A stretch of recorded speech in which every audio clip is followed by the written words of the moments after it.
नमस्कार, आपण पाहत आहात कायदा न्यूज। पाहुयात काही ठळक आणि महत्त्वाच्या घडामोडी। कायमनगर अध्यक्ष यांचे 2 माजी आमदारांना ओपन चॅलेंज। राहुल मोटे आणि सुजित सिंह ठाकूर यांना दोन्ही माजी आमदार ठाकूर आणि मोटे यांना सांगायचं आहे, कोणाला तरी उमेदवारी देऊन पाडण्यापेक्षा स्वतः उमेदवारी घेऊन उभे राहावे असे खुले आव्हान केलेले आहे। कोणी उमेदवारी घेऊन विरोधात लढावे हे आपले ओपन चॅलेंज आहे। पहा काय म्हणाले कायमनगर अध्यक्ष जाकीरभाई चौदागर। 2025 नगर परिषद कार्यकर्त्यांसाठी बैठक घेण्यासाठी आलेले परंडा भूम वाशी मतदारसंघाचे लोकप्रिय आमदार, महाराष्ट्राचे माजी आरोग्य मंत्री तानाजी सावंत साहेब, तसेच कुठल्याही पक्षात असताना सुद्धा माझे मोठे बंधू दत्तांना साळुंके साहेब, बापू बनसोडे साहेब, राजभाऊ शेळके साहेब, मला साहेबापर्यंत नेणारे घोगरे सर आणि माझे सर्व सभागृहातले सहकारी नगरसेवक वाजिदभाई जखनी, इरफान शेख, बच्चन गायकवाड, गजू गाडगे, राजकुमार माने,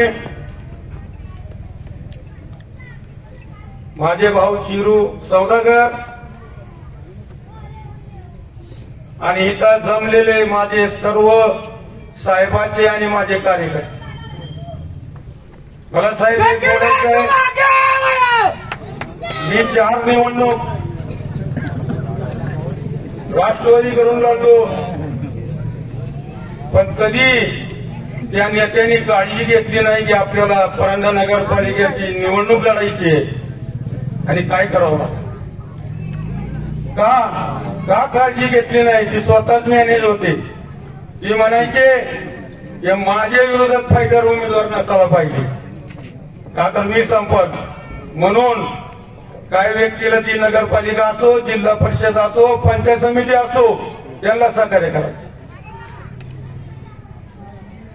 आणि निवडणूक लागली नगरपालिकेची, 15,000 25,000 याच्या पुढे आम्हाला रुपया दिलेला नाही साहेब। तुम्ही बोला 15,000 आणि 25,000 रुपयामध्ये कशी निवडणूक होईल? यांचं ठरलेलं होतं, एकतर पैसे बी द्यायचे नाही आणि सहकार्य बी करायचं नाही।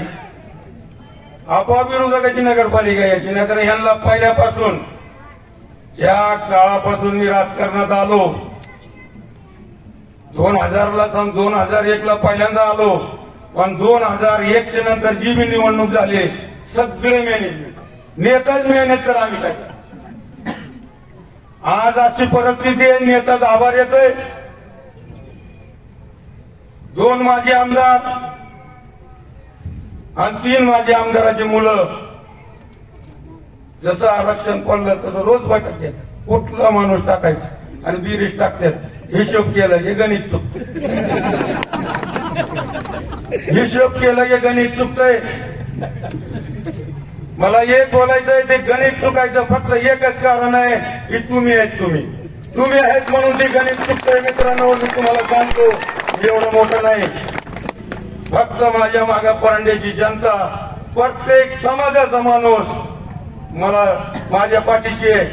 एकही जात अशी नाही की परंडा शहरातली ती की माझ्या पाठीशी नाही, ही कारणामुळे यांचं गणित चुक।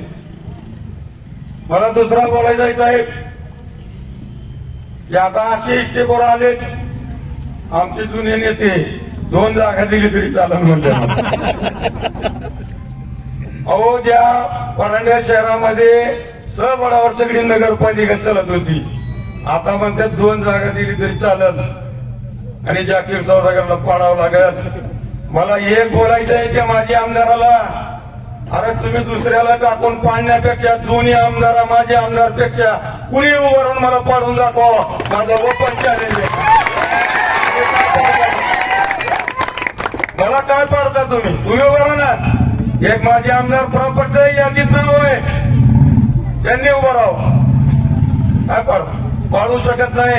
आणि माझी माग इतकी मोठी ताकद परांड्याची जनता बी म्हणती, सावंत साहेब म्हणतात त्यांच्या मागे, सावंत साहेब त्यांच्या मागे ही ऐकत नसतो. आणि त्याच्यानंतर बारका सावंत साहेब जाकीर साहेब मला एक बोलायचंय मित्रांनो आणि कार्यकर्त्यांनो, हे आपलं काही करू शकत नाही.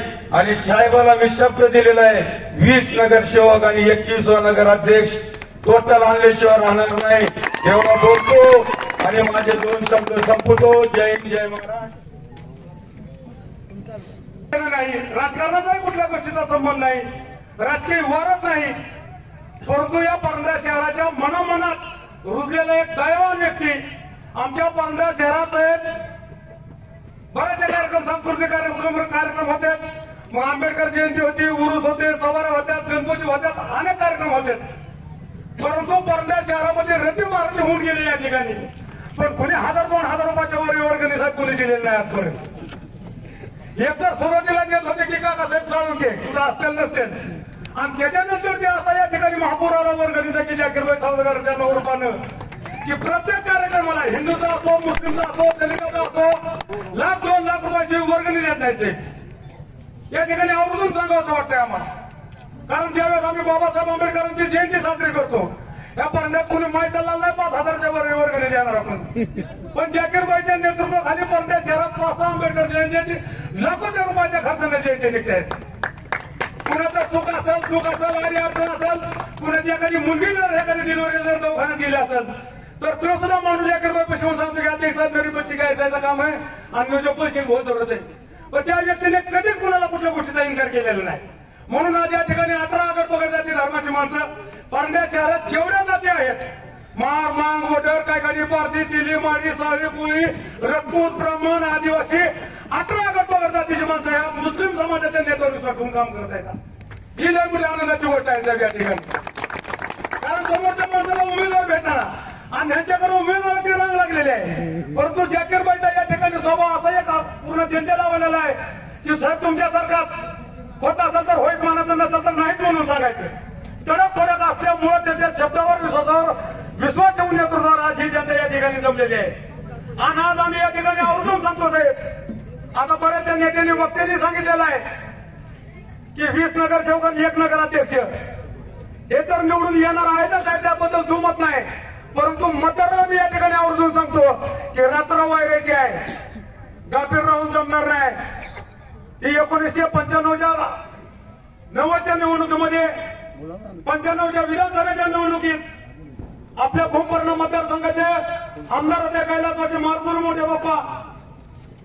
तो माणूस पडण्यासारखाच होता साहेब विधानसभेला, परंतु त्यांच्याची बघत बसण्याचे कार्यकर्ते होते, त्याच्या गावात लायकी नाही, त्या बुथवर त्याची किंमत नाही. पण परण्यात येताना गुडघ्याच्या खाली घेऊन शोधता आला तर टोपी घालून येतो, थोडं पळत यायचा, तुझा लोक आमदार खासदार असल्यासारखाच आहे. आणि गावात त्याला कोणी कुत्र खात नव्हतं. पण ज्यावेळेस प्रचाराची यंत्रणा चालू झाली साहेब, त्यावेळेस त्याचा प्रत्येक कार्यकर्ता सांगायचा की नाना बाबा इकडची काय काळजी करू नका, इकडे लय पॅक आहे, तिकडे लय पॅक आहे, तिकडे लय पॅक आहे, आणि त्यात पॅक करून त्या बिचारची माती झाली, मग वाटोळ झाली. असा घात मला कार्यकर्त्यांनी करू नये. मला आवडून तुम्हाला सांगायचं आहे की रात्र ही वायरेची आहे. एक मत म्हणजे अनमोल मत आहे, 1,00,000 मताचं एक मत आहे. आपल्याला 5,000 मताची आत्महत्या काय कुणी आपल्या घराला काढून घेऊन जाणार आहे का? म्हणून कार्यकर्त्याला आवडून सांगतो या ठिकाणी जेवढा जास्तीत जास्त प्रचार करतील त्या पद्धतीने प्रचार करायचा. आणि कार्यकर्त्यांना मी या ठिकाणी आवर्जून सांगतो की विरोधकाला आता उमेदवार तर भेटत नाहीच नाही, पण माणसं सुद्धा त्यांच्या जवळ राहिलेले नाहीत. मग ते काय करायला लागलेले आहेत आता, आपल्या जवळच्या माणसाच्या जवळ जाऊन त्याच्या खांद्यावर हात टाकतात, फोटो काढतात आणि प्रत्यक्ष सोशल मीडियावर व्हायरल करतात. म्हणजे माणूस असा नाही अशा तरी पद्धतीनं बदनाम व्हावा की बाबा आपलं काय तर व्हावा. आता तुम्हाला एक सांगतो की माझं शेत आहे साहेब बोथऱ्याला, विरोध बोथऱ्याला जातो सकाळ सकाळ, आमचा दादा मलाच माझा दाडवायला लागले, मलाच म्हणतात आणि तसं नका करू, आपण असं करू तसं करू. आम्हाला तुमचं पाक मोडून गेलेलं आहे, म्हणजे तुम्ही निवडणूक लढू नका आणि मला माणसा सुद्धा तुम्ही बोलू नका, नाही तुम्ही तुमचं कायदा न्यूजसाठी प्रतिनिधी रावसाहेब गायकवाड. खरं असेल पण त्यांनी माझा दिला ना सोडून